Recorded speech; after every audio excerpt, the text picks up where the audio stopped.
আমি আমাদের চোখের পানি তাদের কোনো প্রয়োজন নাই, আমাদের মায়া কান্নার গাজাবাসীর কোনো প্রয়োজন নাই। গাজাবাসীর প্রয়োজন অর্থনৈতিক সাপোর্ট, গাজাবাসীর প্রয়োজন সামরিক সাপোর্ট, গাজাবাসীর প্রয়োজন এমন একটা জাইশ, এমন একটা ফোর্স যেটা বাহির থেকে গিয়ে বাইতুল মুকাদ্দাসকে উদ্ধার করবে ইনশাআল্লাহ।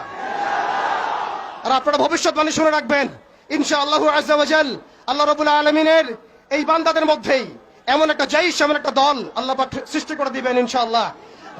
যেই দল, যেই জাইশকে পৃথিবীর কোন সেনাবাহিনী থামাতে পারবেন ইনশাআল্লাহ। শেষ পর্যন্ত তারা বাইতুল মুকাদ্দাস মুক্ত করেই ছাড়বে ইনশাআল্লাহ। শুধু সময়ের অপেক্ষা। তারা আমাদেরকে অপশন দিয়েছে, হয় আমাদের দাস হও না হলে মরো। শেষ কথা, তারা আমাদেরকে অপশন দিয়ে দিয়েছে, হয় আমরা তাদের দাসত্ব করব না হলে মরবো। আমরাও বলে দিচ্ছি, আমরা দাসত্ব করব না। আমরা হয় শহীদ হব অথবা স্বাধীনতা ছিনিয়ে নিয়ে আসবো ইনশাআল্লাহ। হয় আমরা শহীদ হব না হলে স্বাধীনতা ছিনিয়ে নিয়ে আসবো ইনশাআল্লাহ।